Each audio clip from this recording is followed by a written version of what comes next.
الحمد لله رب العالمين، الصلاة والسلام على خاتم النبيين وعلى آله وصحبه أجمعين، أما بعد فأعوذ بالله من الشيطان الرجيم. بسم الله الرحمن الرحيم. قال الله تعالى في سورة بني إسرائيل: وَإِنْ كَادُوا لَيَفْتِنُونَكَ عَنِ الَّذِي أَوْحَيْنَا إِلَيْكَ لِتَفْتَرِيَ عَلَيْنَا غَيْرَهُ وَإِذًا لَاتَّخَذُوكَ خَلِيلًا وَلَوْلَا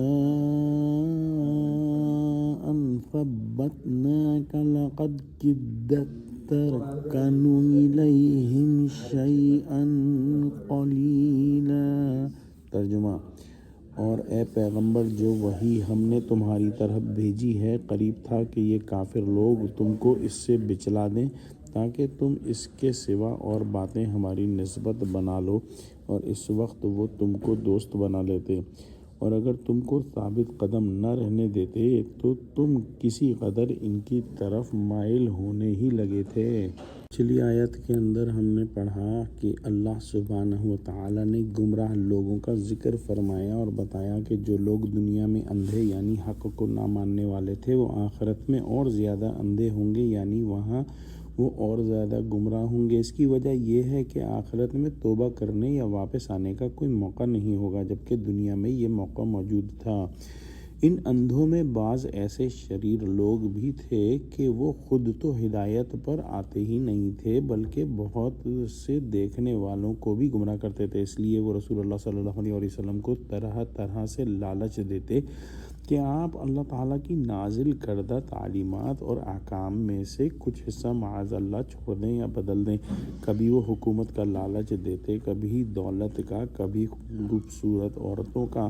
بعض اوقات یہ کہتے کہ اگر قرآن سے وہ حصہ نکال دیے جائیں جن میں شرک اور بت پرستی کی تردید اور مذمت ہے تو ہم آپ کے تابع ہو جائیں گے، لیکن رسول اللہ صلی اللہ علیہ وسلم نے واضح جواب دیا کہ خدا کی قسم، اگر یہ لوگ سورج کو میرے ایک ہاتھ میں اور چاند کو دوسرے ہاتھ میں بھی رکھ دیں تب بھی میں اس کام کو نہیں چھوڑوں گا جس کے لیے اللہ تعالیٰ نے مجھے کھڑا کیا ہے، یہاں تک کہ یا تو اللہ اسے پورا کر دے یا میں اسی راستے میں اپنی جان دے دوں۔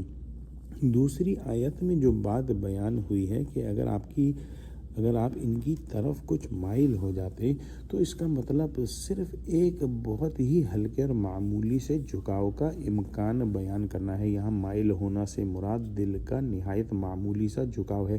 اللہ تعالیٰ نے اس کو مزید واضح کرنے کے لیے فرمایا کہ بہت ہی تھوڑا سا یعنی انتہائی معمولی درجے کا میلان۔ عربی زبان کے لحاظ سے بھی الفاظ ایسے استعمال کیے گئے جن سے یہ بات اور بھی بعید ہو جاتی ہے کہ ایسا کبھی واقع ہو۔ حقیقت یہ ہے کہ آپ صلی اللہ علیہ وسلم اللہ سبحانہ وتعالی کے معصوم نبی ہیں، اور اللہ تعالیٰ نے اپنے خاص فضل سے آپ کی عصمت اور حفاظت فرمائی۔ اگر یہ حفاظت نہ ہوتی تو ان شریر لوگوں کی چالوں اور فریبوں کی وجہ سے کسی انسان کے لیے معمولی سا جھکاؤ پیدا ہونے کا امکان ہو سکتا تھا، لیکن انبیاء علیہم السلام کی حفاظت کی ذمہ داری خود اللہ سبحانہ وتعالی نے لے رکھی ہے، اس لیے ایسا معمولی ترین جھکاؤ بھی واقع نہیں ہوا۔ اس سے معلوم ہوتا ہے کہ رسول اللہ صلی اللہ علیہ وسلم کے اندر تقویٰ اور حق پر ثابت قدمی کی فطری قوت کتنی مضبوط اور بالکل ناقابل متزلزل تھی۔ دعا کرتے ہیں کہ اللہ سبحانہ وتعالی ہم کو قرآن کا فہم عطا فرما، ہم کو سچوں سے جوڑے اور صراط مستقیم پر قائم فرما دے۔ اللہ مسلمانوں کی مدد کر، مسلمانوں کو ظالموں کے ظلم اور جابروں کے جبر سے محفوظ عطا فرما، مسلمانوں کو صالح قیادت نصیب فرما، مسلمانوں میں اتحاد کی روح پھونک دے، آمین۔